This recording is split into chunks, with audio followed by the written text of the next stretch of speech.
Ready? परत एक request आहे, पप्पा शांत बसा. ओके, सो पहिला आपला जो सीन सुरू होणार आहे हा पोवाड्याने होणार आहे. ओके, निहान बेटा थोडस मागे जातो आणि जिजा येणार आहे तिथे. थोडं सगळ्यांना बसवं पाहिजे तर तिथे जर ठीक आहे. सो पहिल्यांदा आपली महाराष्ट्राची संस्कृती म्हणजे काय? शिवाजी महाराज म्हटले की आपल्याला त्यांची कथा ऐकायला पोवाड्यामध्ये जास्त आवडतं, है की नाही? आणि तो पोवाड्याचा परफॉर्मन्स किंवा पोवाड्याने आपण ही सुरुवात करूया. बघूया कसं करतात की सगळी मुलं. आणि त्यांचे जेव्हा जेव्हा डान्स असतील, म्हणजे त्यांचे जेव्हा जेव्हा ऍक्ट असतील, हा सगळा डान्सवाला नाहीये पण ऍक्टवाला पण आहे, तेव्हा पूर्णपणे मुलांना प्रतिसाद द्या. मुलांची तयारी तर अगदी छान झालेली आहे, पण आता आपण बघूया. Okay, ready? प्लीज आवाज थोडा.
एप्रिल 1645चा दिवस ऐतिहासिकच होता.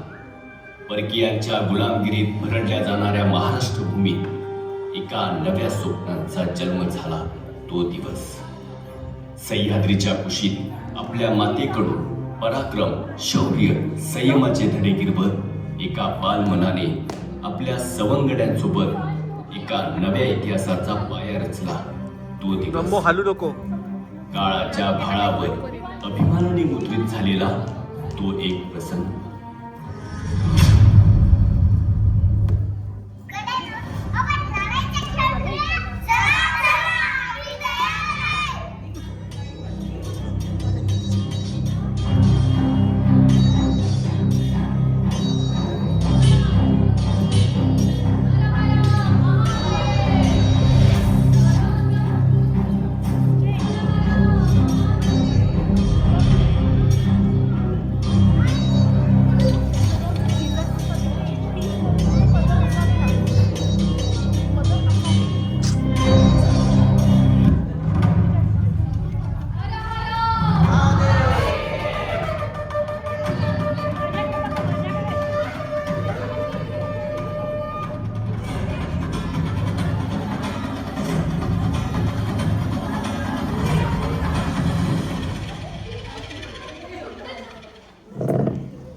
हे शूर होते, पण ते अद्याप आदिलशाहीचे चाकर होते. पतनासाठी ते एकमेकांच्या नडीचा गोड घ्यायलाही मागे पुढे पाहत. दऱ्याखोऱ्यात देशमुखांमध्ये पिढ्यानपिढ्या चालत आलेल्या वैराला कोणीतरी पूर्णविराम द्यायचा. शिवरायांनी हेच ठरवले.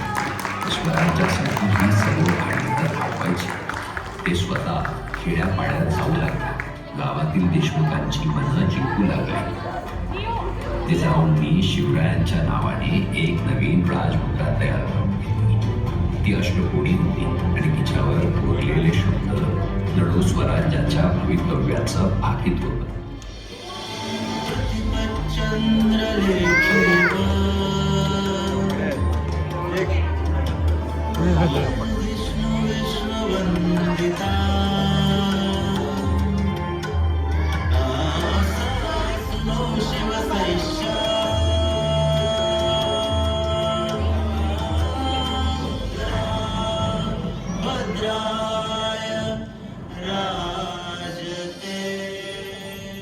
अर्थ प्रतिपदेच्या चंद्रकलेप्रमाणे दररोज वाढत जाणारी, संपूर्ण विश्वाला वंदनीय असणारी शाहपुत्र शिवाजीची ही मुद्रा मंगलकारक ठरली. हीच मुद्रा आता पत्रव्यवहारात वापरली जाऊ लागली, जेणेकरून शिवरायांचं नाव आणि प्रभाव गावोगाव पोचेल. मावळ खोऱ्यात फिरताना शिवराय एक एक माणूस सोडत होते. शूरवीर, मुत्सद्दी, स्वप्नवेदक. त्यांना पाहून गोरगरिबांना वाटायचं हा कुणीतरी आपलाच आहे. जिजाऊ, शिवबा आणि दादोजी पुण्याकडे निघाले आणि तिथे पोचल्यावर त्यांनी पाहिले धुरांच्या लाटांनी आभाळ काळवडलं होतं. पडकेवाडी, उद्ध्वस्त गावठाण हे सर्व पाहून त्यांचे मन उदास झाले. तेवढ्यात एक वृद्ध स्त्री जिजाऊंच्या पुढ्यात आली. डोळ्यातून घळाघळा अश्रू वाहत होते. त्या अश्रू फक्त दुःखाची नव्हे तर अपमानाची आणि लाचारीची कहाणी सांगत होते. जिजाऊंचं मन ढवळून निघालं, तरीही त्या शांत होत्या. त्यांनी तिच्या खांद्यावर हात ठेवत ठीटपणे म्हटलं, धीर धरा, जगदंबेवर विश्वास ठेवा. वृद्ध स्त्री फाटक्या आवाजात म्हणाली, कसली जगदंबा माता, कसली जगदंबा. मानांचं पुढे लुटलेया, गावाचं नांगर फिरवलंय, आमचं कोणी उरलं नाही, कोणी उरलं नाही. ते अश्रू जिजाऊंनी स्वतःच्या पदराने पुसले आणि मग त्यांनी निर्धाराने आदेश दिला, पंत, देशमुख, पाटील, कुलकर्णी, लोहार, चांगार सगळ्यांना पदर बोलवा.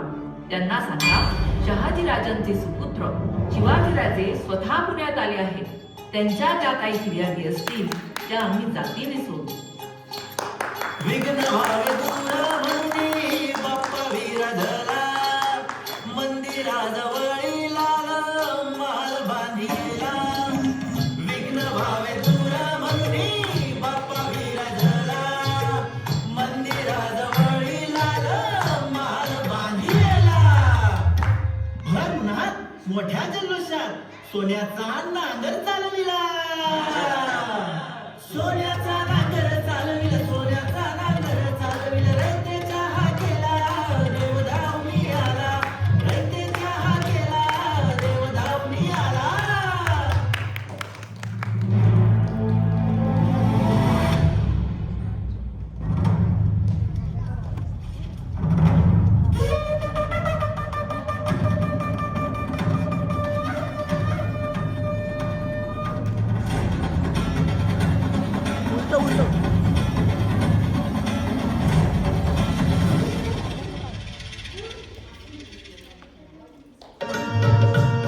धन्य धन्य शिवाजी शूरा.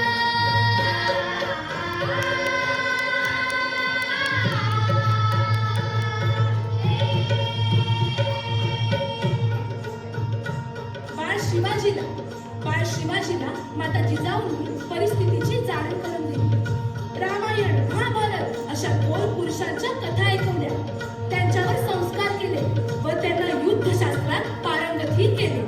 माता जिजाऊंसारख्या गुरु आणि मावळ्यांची साथ आणि मग काय, आणि मग झाली स्वराज्य निर्मितीची सुरुवात.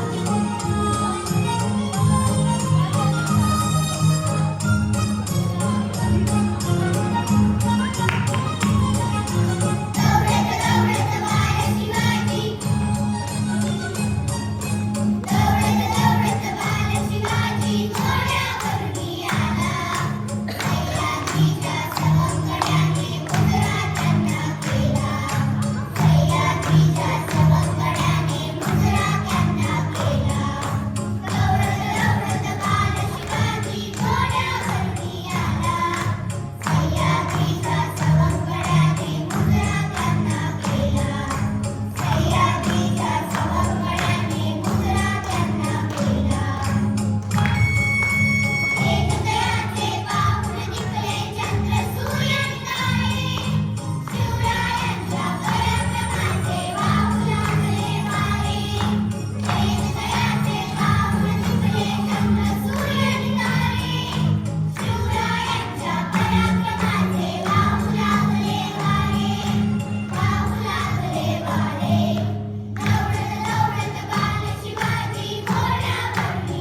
चार मित्र, एक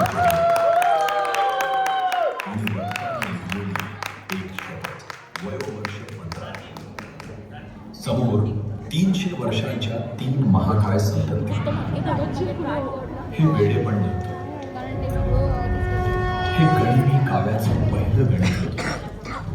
जंगलाच्या पोटात लपलेलं ते शिवमंदिर. राजे आणि मावळ्यांनी आत प्रवेश केला. आत होतं एक शिवलिंग. मंदिरात आल्यावर मावळ्यांना वास्तविकतेची जाणीव झाली. आम्ही काय करतोय हे जर विजापूरला कळलं तर आमच्या घराची राखामुळे होईल. हत्तीच्या पायाखाली देतील आपल्याला. भीती खरी होती, पण शिवरायांचे स्वप्न त्याही पेक्षा मोठं होतं. पण कोणासाठी जगतोय? सुलतानांसाठी की आपल्या लोकांसाठी? ही गुलामी आपली नियती नाही. त्या शब्दांनी जादू केली. भीतीचं रूपांतर निष्ठेत झालं. फक्त बोलून चालणार नव्हतं, साक्ष हवी होती. रक्ताचा अभिषेक झाला. राजे म्हणाले, हे राज्य व्हावे ही तर श्रींची इच्छा. आता माघार नाही. 5 हातांनी ती शपथ उचलली. आता भीती नाही, आता फक्त स्वराज्य किंवा मृत्यू. रात्र संपली होती. सह्याद्रीवर नवीन सूर्य उगवत होता. तायरेश्वरची ती शपथ हा भारताच्या इतिहासातील सर्वात महत्वाचा क्षण होता. गड विटांचे नसतात, गड माणसांच्या काळजाचे असतात. आम्ही माणसं जिंकली म्हणूनच गड जिंकले. म्हणूनच आज आणि पुढे अनेक वर्ष राजांचं नाव कानात गुंजत राहील. ज्या डोंगरांनी इतरांना भीती दाखवली त्याच डोंगरांनी मराठ्यांना स्वराज्य दिलं. आणि एका 15 वर्षांच्या मुलाने शक्य आणि अशक्य मधली रेषा पुसून टाकली. तोरणागडापासून स्वराज्याचं तोरण बांधून नेतोजी पालकर, गुलाबराव बिजर, नरबाजी देशपांडे, बाजी, तानाजी यांच्यासारख्या कितीतरी वीर मावळ्यांनी शिवाजी महाराजांकडे आपल्या प्राणाची आहुती दिली. कारण त्यांना माहित होतं लाख मेले तरी जातील, पण लाखांचा पोशिंदा हा जगलाच पाहिजे. युद्धशास्त्रकवी मी गावा, अशा वाघिणीचा तो छावा. बाजी घोड खिंड लढली, तानाजी घोडा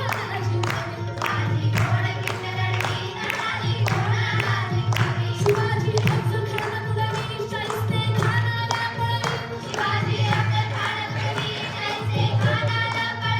निजाम शाह सतोन नवी, अदिल शाह सतोन नवी. औरंगजेबा तो जुलवी, महाराष्ट्र देशात तो पुरवी. धन्य धन्य शिवाजी शूरा.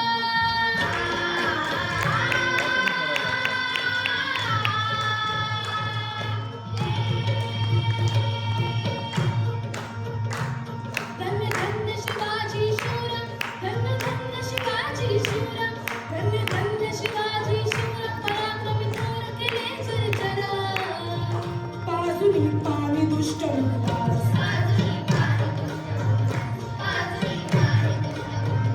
घडविला स्वराज्य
प्रौढ प्रताप पुरंदर क्षत्रिय गुणावतंस